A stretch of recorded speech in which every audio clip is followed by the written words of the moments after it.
Welcome in to the DNVR Avalanche Podcast. We've got Big E, we've got Rudo, and we're joined by special guest, the newest assistant coach of the Colorado Eagles, Derek Army. First of all, thank you for joining us, and congratulations on joining the Colorado Eagles. I guess first question, did it just work out that it happened to be Colorado, or how did you end up here? It was one that I think just kind of worked out. There were some things that were going on. Some other teams had reached out and just happened to get connected with Colorado in the process, and had a great conversation with K-Mac. And then Mark Letestu took over and really was able to connect with him. And so it worked out perfectly, and one that I was relying on as an organization, having kind of been around it a little bit secondhand, and then talking to my dad. It's a top-notch organization and through and through. And so it was, when that kind of started to come about, it got really exciting for my wife and I. What, first of all, awesome to have you on. And just for our listeners, Avalanche faithful, Timmy Army, Derek's dad, was assistant coach forever with the Avalanche. But also, Timmy and I were nemesis back then. I was playing with the Kings, and Timmy was assistant coach in the Ducks. You know what I mean? Now he's back with the Anaheim Ducks, full circle for. And your mom is wonderful too, by the way. Sue is a great lady. So I remember, just for everybody out there, I'm getting old. I remember Derek. He was in prep school, I want to say, when your dad was working, right? When you were at Gunnery, when your dad was here. Yes, right in there into Providence College. Yeah, exactly. So when Timmy was here, I remember you'd come for Christmas and everything. So is your brother still coaching too? Because he was coaching prep school hockey. He loved it, and then all his buddies were in Boston, and the prep schools he was at kind of were in the middle of nowhere, and he was looking to get a little bit of a social life, being 22, 23, and so COVID actually happened at a perfect time. He got his master's at Fordham. And then now he's in the finance world in Boston, and actually getting married in a month. So it's funny because we always talk about Avalanche kids, you know what I mean? So again, you were a bit older, but you were still an Avalanche kid, from the coaching staff office. So it's great to have you on. It makes me feel old, but I have a lot of respect for your dad, and I think he knows that. And first of all, he did a full hour last year on the pod. He was unbelievable. I think he could have gone 4 hours, but he can talk. You know that. He's the Rudo. Oh yeah, he can talk. But what did you learn first and foremost? From your dad and the coaching. It's funny because obviously the coaching bug is something that caught with you after you played at Providence and went on to play a little bit in the American Hockey League and and ECHL. Then what was it about the coaching bug that jumped at you?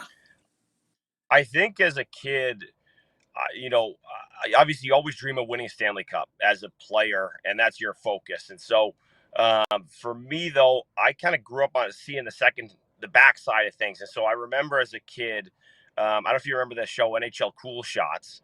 Oh, yeah. But NHL, yeah, great show. It was awesome. And so it was unbelievable. So he came to our house, and they did, like, at the time, my dad maybe was a little bit ahead of the time in video. So he had 3 TVs in his office. He always had games on, but he used to leave his bedroom door open. And my brother and I, we would jump into my brother's bed and watch because he could perfectly see the monitors. And so we'd stay up late watching hockey games. And then he would have us as well, like, hey, chart who's on the power play. And so I kind of had a love for it then. And then as I turned, as I started playing a lot more at higher levels, I kind of always knew I couldn't leave the game. And so I started keeping a notebook on the coaches I played for and what I liked, what I didn't like. And ultimately it was something that as I kind of became a leader and a captain, and I could feel that coaching bug. I could feel that instinct to try and help players. And so it really kind of came to fruition at the end of my career that I was like, this is actually for sure what I want to do. You obviously started out as an assistant in the ECHL, eventually got promoted to head coach of the Wheeling Nailers. Yeah, I can say words. Also operated as the director of hockey operations for them. Having talked with a couple of other ECHL head coaches, it sure seems like you wear a lot of hats when you're in the minors as a coach.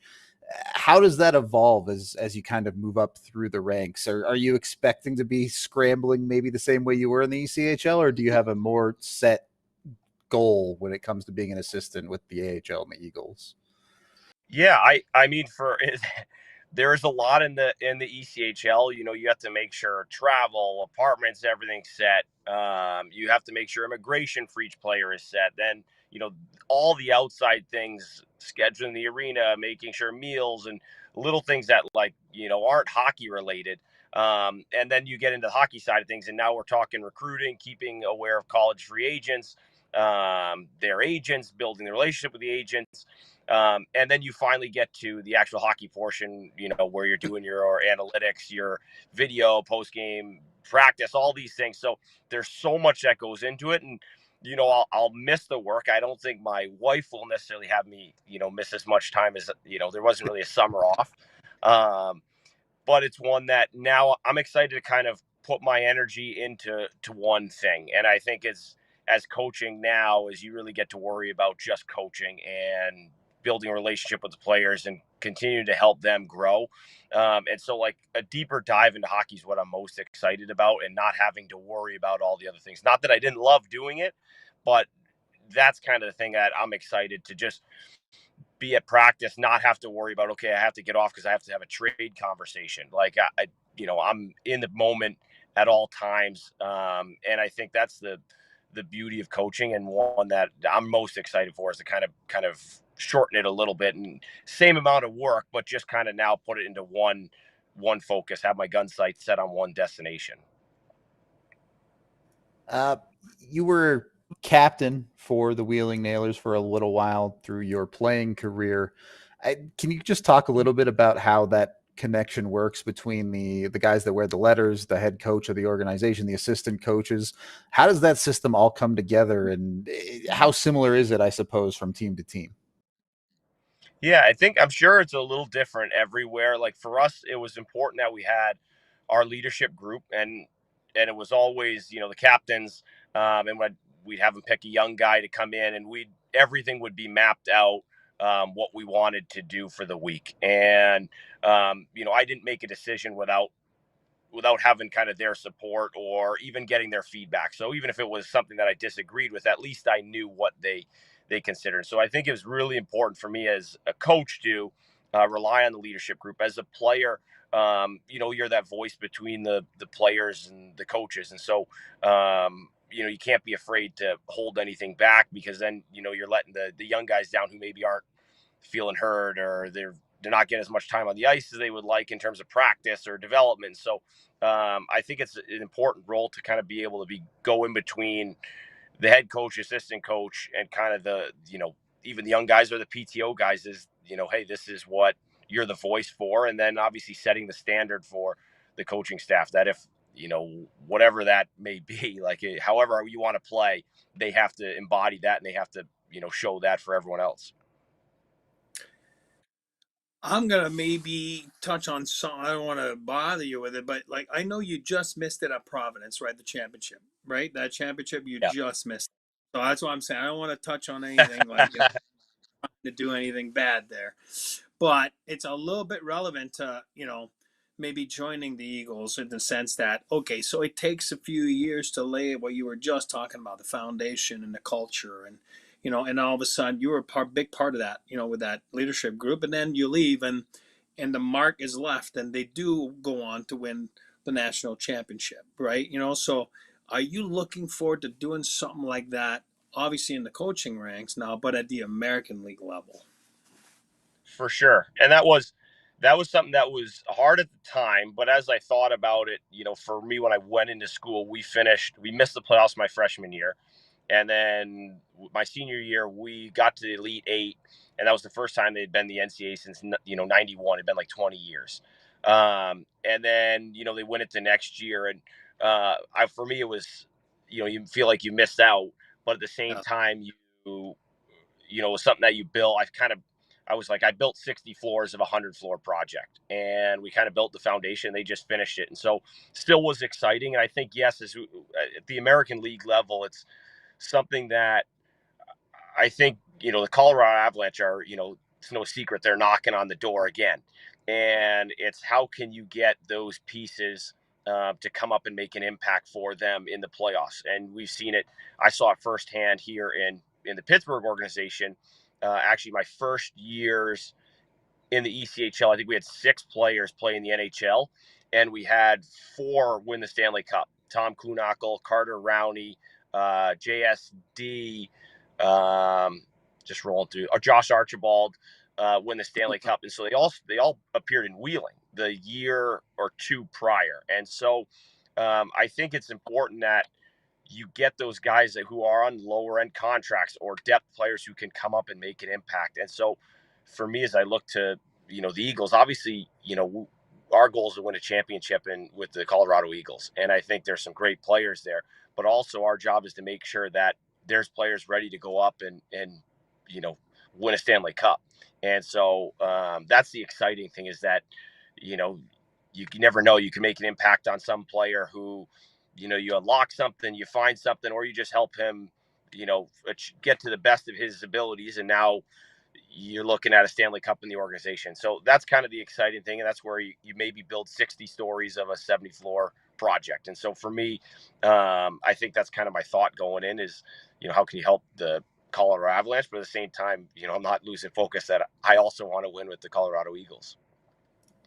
How do you balance that? Because I can't imagine how difficult it is if you look at the Avs last year, they had an absurd number of call-ups just with dealing with the injuries that they did. The roster is just completely in flux at times in the AHL and the ECHL. Are there plans in place for that, or are you just kind of winging it sometimes? I'd like to say there's always plans, but sometimes you get to a point where you're like, I don't know what is going on.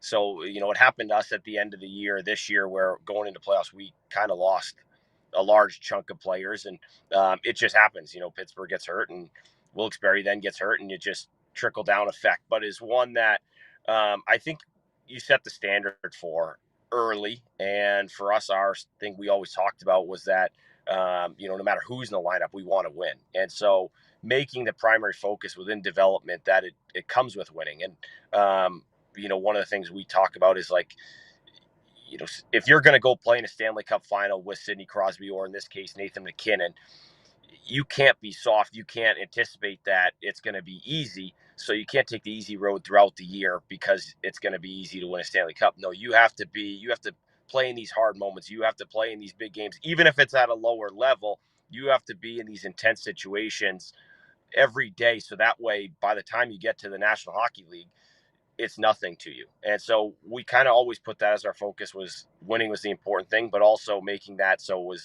everything was challenging. You maybe stack the cards against them in practice, so they have to have a little bit of an extra, he keeps calling bad penalties in this mini game, but unfortunately you're going to have some bad penalties called against you. And so little things like that, I think it make a really big difference. Yep. Do have a couple more questions for you, but we do need to take our first break of the show here. So let's make sure we are hitting that. As of course, we are brought to you by our favorite beer, Coors Light. Make sure you jump over and choose chill and get yourself an ice cold Coors Light today. The mountains turn blue on the bottle or the can to let you know it's ice cold and ready to drink. Jump on with Coors Light, whether you're out grilling for a day, although it's a little overcast today. Maybe you're staying inside and watching some sports this evening. You can pop a Coors Light right there on the couch. And the coolest part is you don't even have to get up off the couch. You can go to CoorsLight.com/DNVR, and thanks to Instacart, you can get yourself Coors Light delivered right to your front door. Of course, they are also available in every liquor store in the country if you are out and about. But jump in with Coors Light today. Make sure you choose chill anytime you're hanging out. And of course, head to CoorsLight.com/DNVR again to get it delivered right to your front door. Please drink responsibly. Coors Brewing Company, Golden, Colorado. And then, sometimes you need the home ice advantage. I don't think Empire today will put ice in your house, but they will put the floors in to give your house an advantage on the floors, whether it's hardwood, whether it's carpet, whether it's tile. Get with Empire today and get your new floors. You can get $350 off at empiretoday.com/DNVR. They're the flooring experts. They'll come out. They'll give you a free in-home estimate. They'll bring swatches of floor so you can see it in your house with your furniture. It's all set to go when it comes to Empire Today. So again, make sure you get with them. You can go to empiretoday.com/DNVR for $350 off. Or of course, you can always call 1-800-588-2300. Empire. All right. Second period of the DNVR Avalanche podcast, continuing here with Derek Army. You've talked about your dad kind of maybe being ahead of the curve with some of the video footage and stuff like that. You've seen through your playing career and your coaching career, the NHL have massive shifts across the game, the rise of advanced statistics, the evolution of return of offense, I guess. Is that what we're calling the last couple of years, where goalies aren't dominating anything? You don't have to give me any of your coaching secrets, but do you think there's a certain way to get ahead in the leagues right now? I think so. And I think everyone, it's a copycat league. Whoever wins it, everyone's going to copy it. So obviously you watch Florida have success over the last few years, and they're just on top of you on the forecheck there. They play a hard game, and there's nothing easy about it. They're just right on top of you. They bring pucks to the net. And so one of those things that I think everyone is trying to copy, I think the analytics show it. And sometimes you can go a little bit too much in analytics, but I think it's something that, that eye test and analytics, if you don't overcomplicate it, they're always going to stay on par with each other. And so, long story short, I do think there's ways that you can get ahead. I think, everyone's got kind of their own model. I think what it comes down to too is simple as, are you winning specialty teams? That's, always going to be a huge one. Can you stay out of the box to limit those penalty kills? And then, at 5-on-5, can you just be hard to play against and not give up free offense? I think those are just easy, and every coach is going to say it, but I think it's, as simple as that sometimes. And that's why I think, you hear Florida, those are their interviews. It's simple hockey. Yeah. The Avs certainly didn't win the special teams battle in round one. So. Oh, that was tough. We needed Timmy there. God, we needed Timmy back. I was going to ask you, like Kevin McDonald, obviously sticking with his New England boys like yourself. I get it. No, I'm kidding. I love Kevin. Nice man. Austin. Good old New Englander fell in love with the Colorado area. What do you know, on a separate note there, what do you know about, I married Jill, my wife's from Loveland, exactly where the rink is there, right there. Yeah. So I married a girl from Loveland, just like Sam Girard. That's why he's close. I defend him all the time because he's my buddy. What do you know about the area? I mean, because I can tell you that it's outstanding, and you're getting yourself into something. Not to put down Wheeling or anything, but I can tell you that Northern Colorado is outstanding. Yes, no, it's one. I can tell you where I noticed it most is when I took the job and it got posted and whatnot. Everyone's reaching out, congratulations. We didn't have too many people visit us in Wheeling, but all of a sudden everyone's like, "Oh, we can't wait to come visit you." So that was different. Obviously, we loved it here in Wheeling. You made it home. My kids love it. But having been out there and visiting my parents for a few years, there's just so much to do out there. And I think there's so much you can kind of get into, and hearing about, you can go ski in the winter. You've got the mountains and hiking and trails, everything during the summer. You've got, big communities that everyone's, so invested in. Obviously with the Colorado Eagles, the passion for the fans there.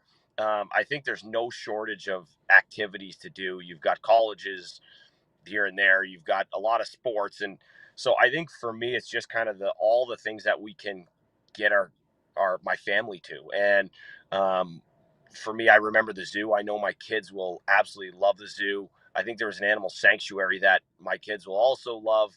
And so there's just different things like that that I think in the area we've heard so much about, that everyone loves it there, that I kind of just can't wait to let my kids kind of, go and just enjoy everything, enjoy the nature, the outside of things, the sunny days, the view of the mountains. I think those are just all exciting things for my family, and I know my kids will love. Yeah, I mean, obviously, great ownership, with Martin Lynn at the helm there, and Bakker's awesome, and everyone's awesome there. So it's been a love affair. Oh my God, since day one that they showed up in the CHL back then. So, yeah, we're looking forward to to connect this year with you. We're gonna keep going here, but I just wanted to make sure that you knew that you got yourself into paradise. I mean, like I said, you're not here to downplay Pennsylvania or whatever. Is Wheeling in Pennsylvania? Yeah, Pennsylvania. West Virginia. West No, Virginia. West Virginia. Oh, Jesus, Right there at the you go. little. Sorry. Yeah. All right. Yes. Well, I'm getting Eric's there. never been to West Virginia. No chance. That's okay. It's all good. But yeah, and I'm looking forward to see what you guys do this year. But obviously, new coaching staff. What you just touched on it, Mark Letestu. What is it that made you connect with? Because we're not familiar with him, right? None of Yes. Avalanche or I'm familiar with him when he was a player, utility guy, and we were trying to, I think when Timmy was working with me, I think we were trying to get him for a few seasons, and that's why he was very versatile. And but what do you see the connection with him on? What's ahead with the Eagles? Yeah, I think seeing how obviously he had a great playing career, so that sets itself apart. And then now as he's gotten into coaching from a development role to assistant coach, I think he just has this foundation of how to develop players, and then his knowledge of actual the game itself, kind of came throughout his time. And so for me, just talking with him, you can tell he's cerebral. He's got a great thinking mind to him in hockey in terms of how he views the game. And I think that's something that, rubs off on players is passing kind of that knowledge off. And then on top of it, I think his demeanor and our conversation was, what can I bring for him? And for me is similar to my dad. I'm an energy guy. I'm very passionate. And so that's one of those things that I think your mom, similar to your she's mom. not, she's off the rails. Stu's the best. So, Sorry, go ahead. No, I think we, we kind of just meshed well, and some of the things how we viewed offense, how we viewed attacking, and then some of the things we talked about as far as the power play, I thought just meshed. And so already kind of having a similar message. And secondly, the fact that he did have a short stint on the Wheeling Nailers, I think tied us together a little bit. So, I think we built a relationship. I'm excited to see him here. I think and really excited to work with him. But I think as far as Avalanche fans, if you were to look, I think the development side of things, he'll continue developing as, the coaches have before, and he'll continue to push them, to grow as players. And I think that's what you want to see. You want to see these young kids come up and make an impact and, help the Avs win. Be honest with this one. You've experienced the ECHL and the AHL as a player, now in the AHL as a coach. How big is that jump from the minors to the big league? I think I always try to tell our guys, I think the biggest thing is the consistency factor. I think if you pulled an ECHL player and you have one game in the NHL, he could give you one heck of a game. And, but as it comes to everyday practice and games, that's where, a lot of the ECHL players, it's, that's where the inconsistency lies. And then you get to the AHL, and I think that's the same thing as they're more consistent than the ECHL, but they're still not to the level of the NHL. And that's where I think a lot of the difference is. We see plenty of skill players. For example, Ty Felleber, I went after him hard 2 years ago, and then he ended up signing in Fort Wayne. But, he was great in the ECHL, and then obviously took off in his call-up in Milwaukee, and then has really taken off, played in the NHL. And so I think there's just little things that are separating everyone. Obviously you can go through skating and whatnot. But I really believe it's a lot down to the consistency and how much you're willing to, put in every day. There you go. It's not just Jared Bednar, from NHL head coach all the way down to the juniors. Everybody's asking for consistency. That's what you need. Yeah. It's tough to achieve. Like Derek's been there, I've been there. Like it's hard to achieve as a young man. I think you can't lie to yourself. You have to be upfront, and you have to know that it's hard to achieve. And once you achieve it, you know what I mean. And then when you don't know, then you'll never get it, because some guys never get it. You know what I mean? And that's just the way it is.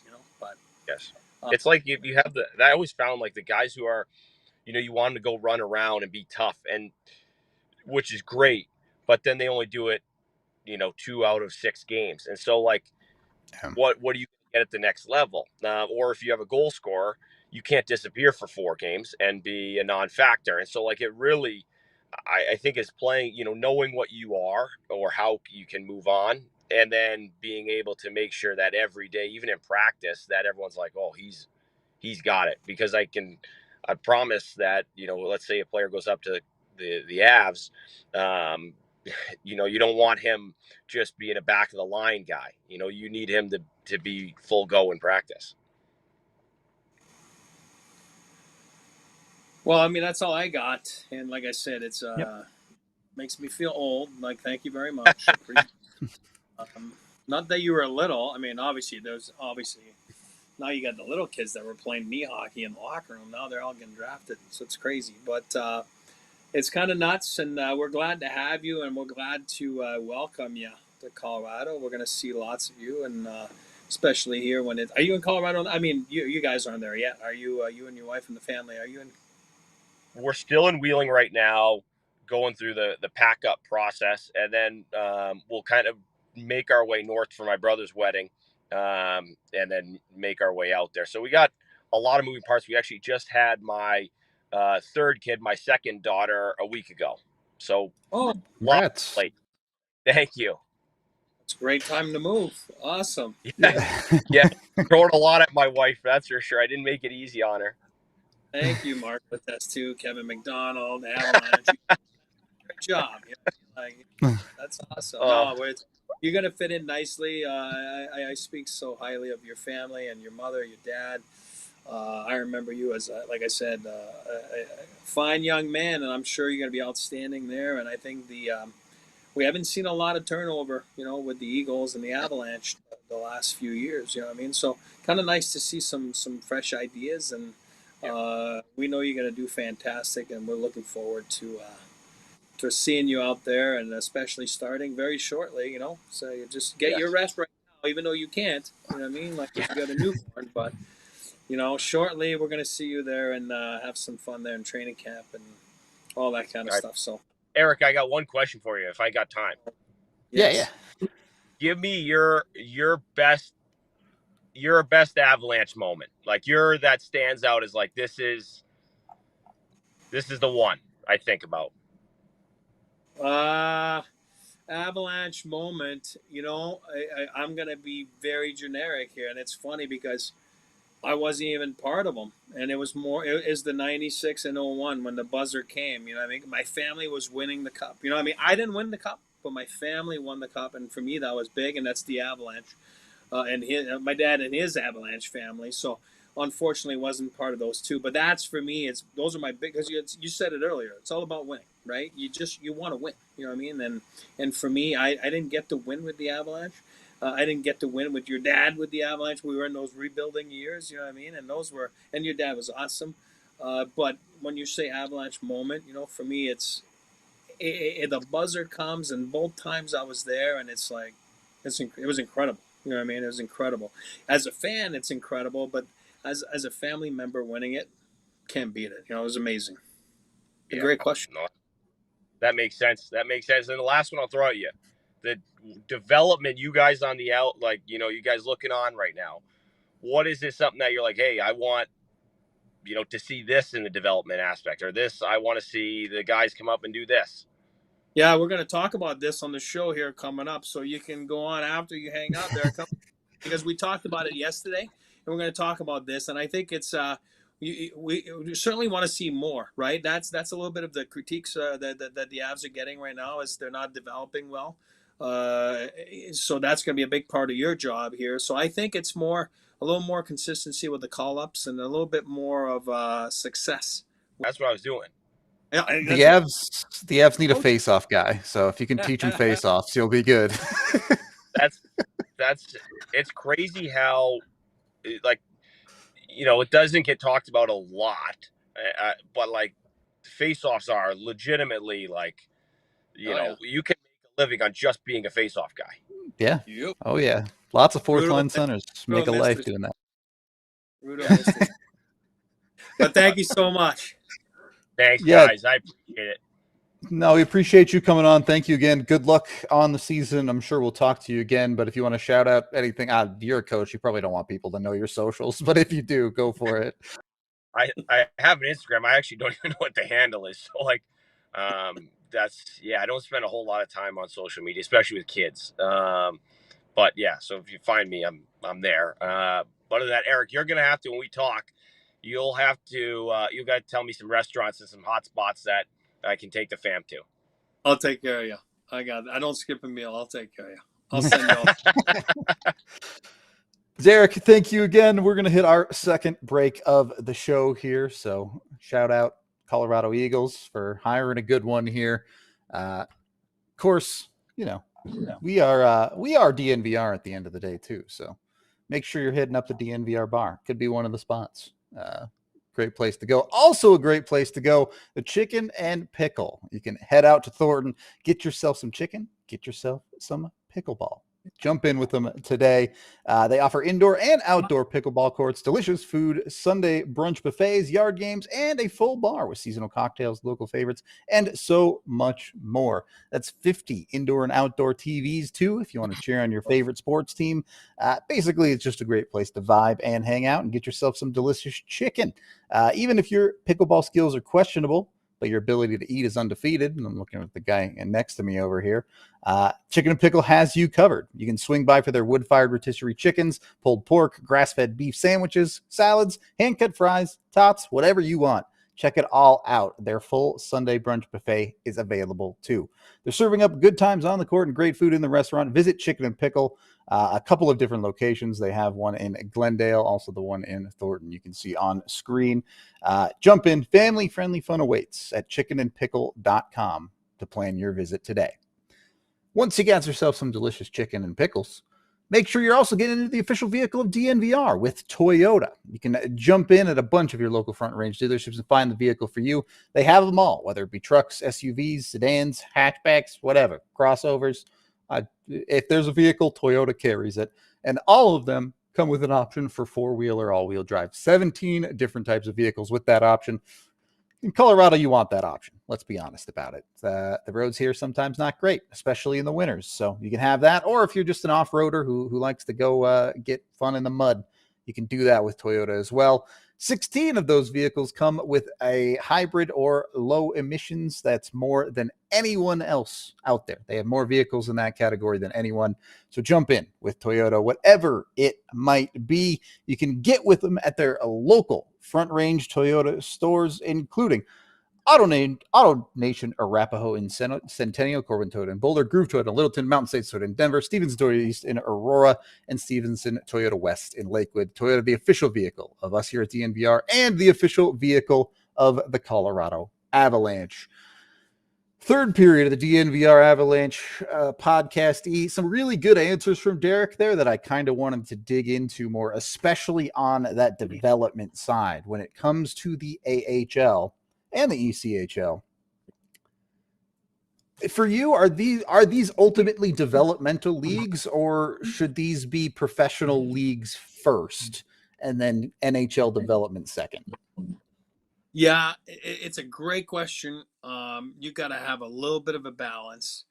I can rewind the tape a little bit, with the Avs working there back then. Our development league in the American League team was in Hershey. One of the greatest franchises in the history of the American League. I mean, to this day. I think we had more. as an organization, I'm talking about Avs side of things, more like, oh, we got to develop, and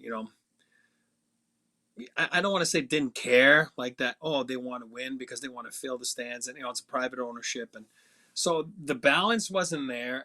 And looking back at it now, maybe we were in the wrong a little bit. You know what I mean? I'll throw my dad under the bus there. That's fine. And then you know what I mean? Maybe we were a little bit in the wrong. You know what I mean? Where maybe we should have like cared. And then these guys were more on the flip side of things, on the opposite side of things. You know what I mean? And there was no balance there, so it wasn't a good mix. Hence the kind of a divorce and go somewhere else, and they ended up doing the split affiliation until they got their own, which ended up being the Lake Erie Monsters. But so I think that if you're asking me today, like I think winning is developing. I think it's really, really important for the guys to be in a winning environment. It's tough to be in a losing environment. We talk about the Buffalo Sabres and all the time, right? It's no different. I think you're missing the boat there on the environment. I think it's important. Now, those guys are there for a reason. Those guys are there because they're not going to be perfect, but they got to be put in those situations. You know what I mean? Last minute of a game, last minute of a period, right? Up by one, down by one, extra attacker, special teams. If you're only giving that to those, older veterans, and that's why there's a limit on veterans now, right? In the American League. So back then we just couldn't dress like 4 lines. It was like 3 lines and 1 extra. Like when I was playing. Still how it is in the ECHL, yeah. Is it? Yeah, ECHL. You had to play. I mean, or else you're playing 2 lines in the pro level is impossible. So you're getting out there. So I think it's important to win. I think it's important to, but then I get the other side of things. The same thing with Colorado Eagles. You know what I mean? Martin Lind and the ownership group there, they own, I mean, you want to make sure your building's packed and you're not, all of a sudden just a terrible team and nobody cares about them. There's no continuity. So I get it when they go and get, TJ Tynan's on an NHL deal. And, but I mean, was it last year that, what was his name? Megna was on a, AHL deal, making a lot of money. So you're going to pay a guy a lot of money. You're going to put him on the 4th line or not dress him. That's not going to happen. I get it. So you're in a tough spot in the coaching side of things. I think you have to have a rapport. I think Schneekloth had a good job there. I think that everyone's aware. I remember talking to Bacher last year, a little bit at the start of the year when what's his name got wasn't supposed to be with the NHL level, Wagner, for example. And then they had so many injuries, thank God. You know what I mean? And then they didn't have a vet problem. But then as soon as a couple guys went back down, you have a vet problem. And it's not fun for the coach. It's not fun for the front office. I think that's where, for example, Derek Armey's going to be good. As you could see there, he's got an unbelievable personality. Like I said, his mom and dad are not shy on the communication skills. You know what I mean? Like, oh my God, they have some energy. And then, so you can tell that Derek is that guy too. And he's been there too in the trenches of, like trying to be that call up to the American League and, being that good player in the ECHL and putting the working boots on. And, so I think they found a good one there when it comes down to communicating, and I think it starts with that. And I think that right there on the development side of things, if you're not communicating well, it starts with the coaching there. It's kind of hard to attain. But yeah, I think they got work to do. The Avalanche, we talked about it the last couple of days, but I think that it's not a dagger at Schneekloth or Danny or anyone. I'm saying at the end of the day, there's some fresh blood now, so you can have some fresh ideas and see where it takes them, and just maybe have a better record at developing some guys from that side of things, even though they've had a few, but maybe some that last a little longer than just a call up. Yeah, they need some guys to stick at the NHL level, right? And that's where look, the AHL is its own league. It stands its own league. Look no further than the Colorado Eagles fan base. There's a bunch of diehards that love that team through and through. They want that team to win. Many of them that live up there care more about an Eagles success than the Avalanche success. So that does exist. You have to acknowledge that, and that's part of that league. But at the same time, you also have a league where the Avs have run into problems of they try to develop players, and you leave a player in the AHL too long. What do they become? Well, they become an AHL player. At a certain point, you have to be able to instill what they need to become an NHL player. Look, if I knew that balance, I'd be out there doing it. I don't, so I'm not going to pretend like it's easy. But it does feel like I think there's some wiggle room there. I'll put it that way on what the AHL is and how to take best advantage of it, both for its own purposes and as a development league. Look, it brings me to this question that I think a lot of people will give you a lot of different answers to this. And maybe part of why it's difficult to make the AHL developmental league. I believe the AHL is the second best league in the world. I would have it ahead of the KHL. I would have it ahead of the Euro leagues. Are you in that boat? Do you think the AHL is that good, or would you have some of those European leagues ahead of it? I'm going to say a little different.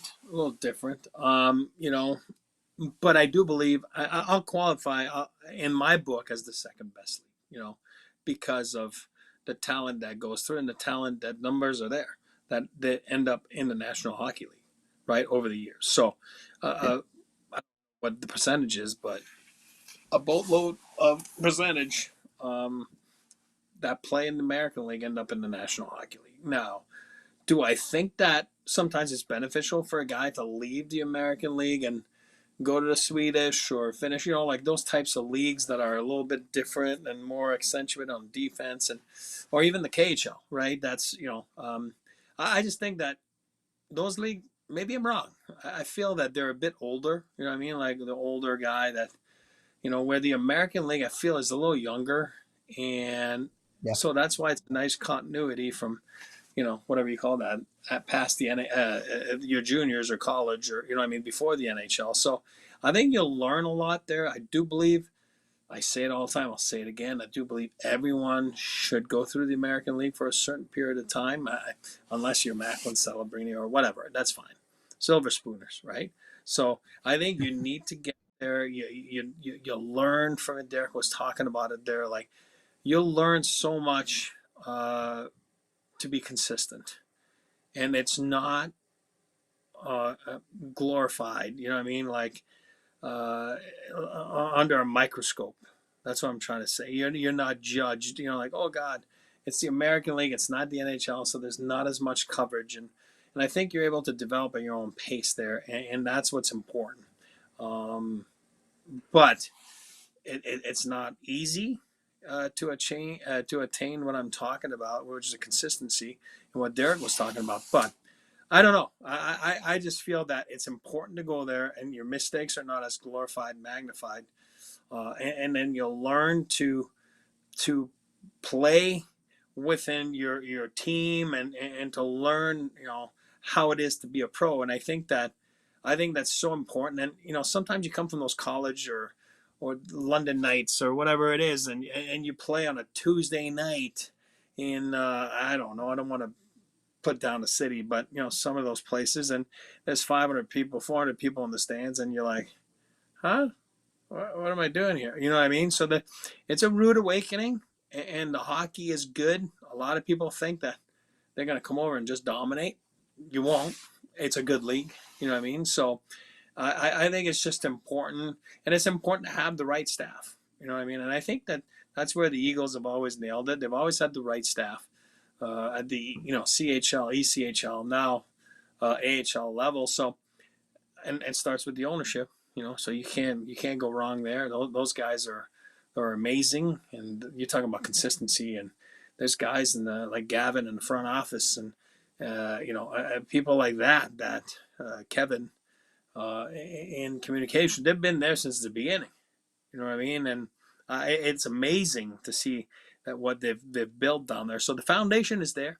So the prospects for the Avalanche are at the right place, and as we saw today, they do have the right coaches, and I think that we'll see what happens. But I think it's important for them to get down there and to go in the second best league in the world and prove their worth. Yeah, I think some people don't realize how deep North America is when it comes to hockey. just as an example, in the NHL last year, Finland had a little over 50 players play at least one NHL game last year. Canada, over 400 players played at least one NHL game last year. And when you have that much depth, you need a secondary professional league. There are really, really good hockey players in the AHL. Some of them are probably good enough to play in the NHL. Some of them aren't, but are still very, very good. And when you look at just how deep that is, that's not even mentioning the U.S. players, which there's a ton of as well. It becomes hard to compete with the AHL almost. And I know, financially it's tough to be a minor league anywhere for sure. There are opportunities probably to make more money in some of those European leagues than what you might make in the AHL, especially early on in your career, like you were saying. But I just don't see those other leagues competing.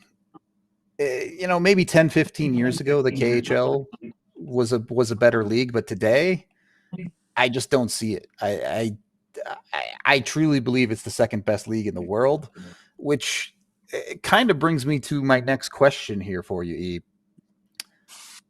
What can the AHL do really at this point to improve their product? Like I said, it's so hard to be a minor league in any sport.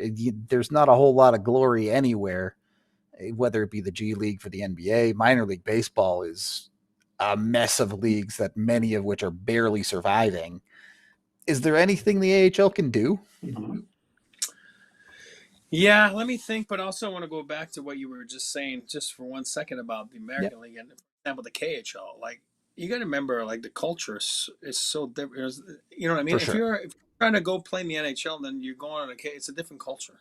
So you're missing the boat there, right? You come to the American Hockey League, it's the same culture as the NHL, right? It's American cities, some Canadian cities, and, the size of the rinks affiliated with those teams that are at the top level. So I think it's important if you're going to exile and go to the CA, like Mark Giordano is the first name comes to mind for me going to KHL back then. He had to work on different sets of skills and, different things. And he was like, they thought it was a perfect opportunity for him to go there. And then he came back and was a different player when he came back. I get that. But for me, you see the opposite. We're trying to see if Nabokov's going to come over, right? There's a reason for that, right? Because you understand that, sometimes you're not mature enough to come over to a different culture. Milan Hajduk, he's the first one to tell you, like, he was in Czechia, whatever it was, Czech Republic back then. And same thing, wasn't ready to come over until he was early in his 20s, right? 3-4 years after, or 5 years after his draft days. So I think it's important to culture, and I think that's where the American League takes over a little bit. Now, what can they do to improve? I think you touched on a little bit on the rules. You know what I mean? Like, I think they should be open to a little bit more. I agree with that. Like, test them out there. And I do believe they do. So let's talk about, maybe let's get rid of the trapezoid this year, and then we'll see. We can make a push for it. But you know what I'm saying? I feel that, I don't know. Let me think. I mean, what are you thinking about? You know what? The buildings are nice now. The buildings are more up to standards than back then. There might have been a big disparity, Yeah. I think that listen, let's not kid ourselves. You get treated really well here with the Colorado Eagles. But, some guys is a big drop between the NHL team and the American League team. I'm talking about food consumption to, like locker rooms to, like things that you have at your disposition to make yourself better.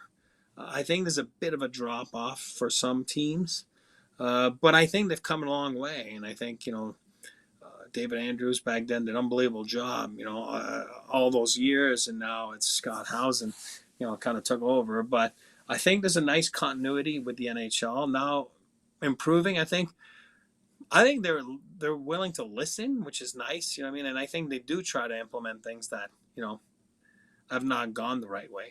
For example, if you're an American League fan, it sounds like Bridgeport's been an absolute gong show. You know what I mean? So now, So now they're going to get moved, but yeah. let's figure this one out here. You know what I mean? So I think that on top of my head to say. I think besides rules,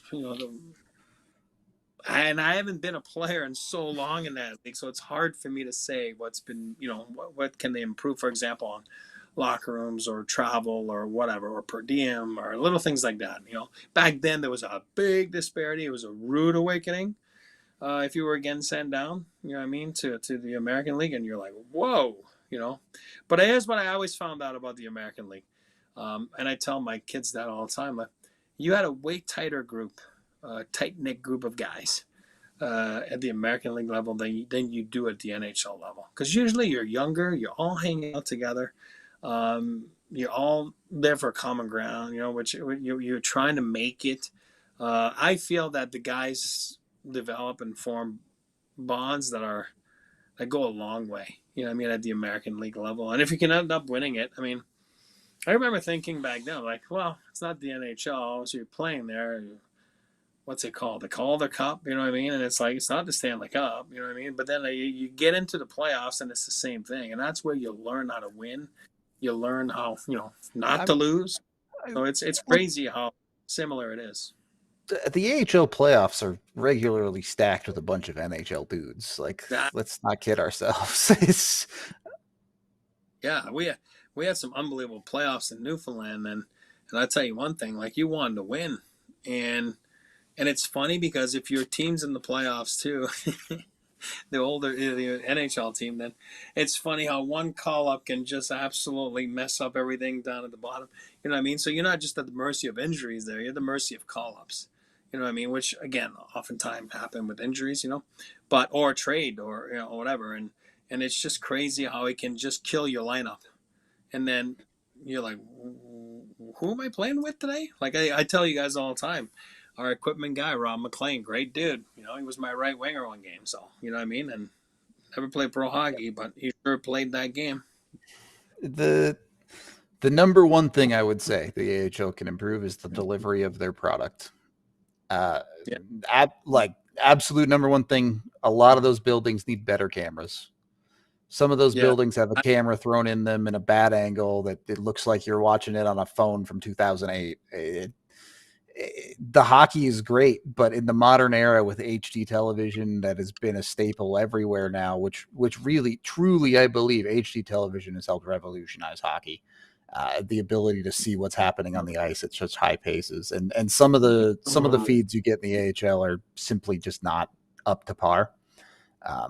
That would be the one big thing that I think they could improve. And I get it's chicken or egg, right? You need money to buy expensive equipment. You need the expensive equipment to make more money. It's hard. And I say that coming to you on a 720p webcam right now. So maybe I'm not one to talk about it, but I'm also not a high action live sport, making hundreds of thousands of dollars per player. So I do think that needs to improve. On the rules side, look, I do think they've done a decent job of implementing rules that are coming to the AHL or to the NHL eventually. I'd love to see the removal of the trapezoid, but I do wonder if maybe you could garner a little bit more attention if you got a little bit more creative, went a little bit further as a league and started doing some experiments. Now, you don't want to go too far as that falls into gimmicky nonsense, right? But is there a line there? Like, obviously you don't want to mess up players' development. You want to be seen as a legitimate hockey league, but could you start doing other interesting things? Like, I don't know, make the nets 6 inches bigger or something like that, or find a way to make the offensive zone 20 feet longer so it's harder to clear pucks or whatever. I'm not saying do these things specifically, just throwing out random ideas that it's like, this feels like a stretch, but could make the league more interesting. You're right. And somebody was talking about, like, and you obviously about, I'm not very familiar with TV deals and whatever it is, or YouTube, but you're right. You're right. I forgot about that one. And back then, even more so, because it was awful when I was playing. But you liked it. As a player, you liked it because, I'll tell you one thing, if you had a video session the next day, sometimes the coach couldn't even know. Like, is this Rudo or Eric? And this is great. Like, I don't know. It wasn't me. So it's yeah, it's gone a long way. So I think they need to catch up there. That's a great point. They need to catch up a little bit on the feeds there. And especially as well, like for suspensions and all that kind of stuff too. I think it's very important. Not that it's a violent league, and again, the American League has gone a long way from back then. From when it was a tough league. You know what I mean? And but the hockey is amazing. The kids are so talented nowadays. Like we were talking about yesterday, like the Gavin Brindleys and guys like that are only scratching the surface. You know what I mean? At those levels, and look at what TJ Tynan's done all those years. It's crazy. But yeah, fun league, fun time to reminisce about the time in the American League, and it's crazy the bonds you form with those guys. And to go back to our guests, I mean, I think it's it's all about rapport. And trust me, as an Army, he's got a rapport for sure. You know what I mean? So big hockey family for sure. Oh Lord, Timmy! People don't realize that because Timmy doesn't look like that. Dude, Timmy was an unbelievable player at Providence, All-American. I do believe he won the national championship back then. So Timmy was an awesome player, and it's funny how Derek went to Providence. Now he's in the coaching, just like Tim's been in coaching. So it's awesome. And we make fun of Sue though, but it's she's a great lady, but a lot of energy, a lot of like he said, I'm like my dad. I'm like no, you like your mom. You know what I mean? Like your mom's got more energy than your dad. So it's kind of fun. It's exciting times. You got 3 kids. God, that makes me feel old today. Man, I gotta give my head a shake right now. Got 3 kids. I'm getting old. He's my age, for the record. Yeah, he's got you 3. Yeah. He's also an assistant coach in the AHL, and I'm some dude on a podcast. So, oh, you're more than that. Tough show for us. You're feeling old. I'm feeling like I haven't done anything with my life.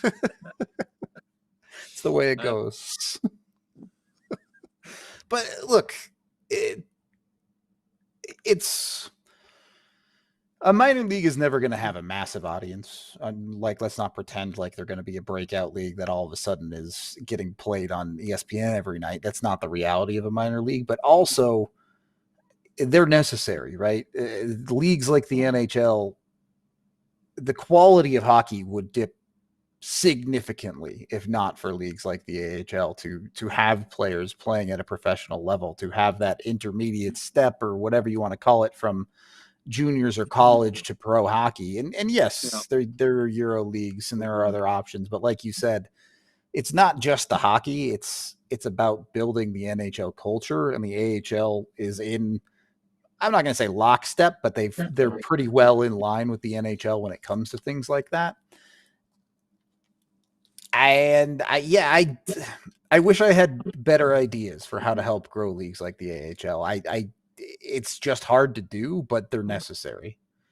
Well, in the minors, there's a lot more. For example, as far as game entertainment, it's a lot more you can do compared to the NHL. So with the hockey side of things, there's a lot you can do at the arena. There's fun stuff. The Eagles do an unbelievable job. Ben's been there for us. Man, might have been since day one, but those guys do so many things there on a nightly basis, and it's a little cheaper than the NHL, obviously. And if you're in Northern Colorado, for example, and you don't want to drive that hour, you know what I mean, like whatever it is to get down. So it's a team you call your own, and it's an unbelievable environment for the guys to grow their game, for the staffs to grow their game. As we saw Schneekloth get promoted there to the NHL. Danny obviously had been in the NHL, but it's a great environment. Those guys do an unbelievable job. Very lucky. If you want to go watch really good hockey, you can get a lower bowl seat to an Eagles game for like $10-15.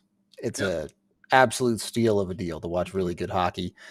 We are wrapping up for today, though. We appreciate everyone hanging out. Hope y'all enjoyed the interview. We will be back tomorrow. Should be a fun one, but this has been the DNVR Avalanche Podcast, and we will see you then. We all silly like the mayor.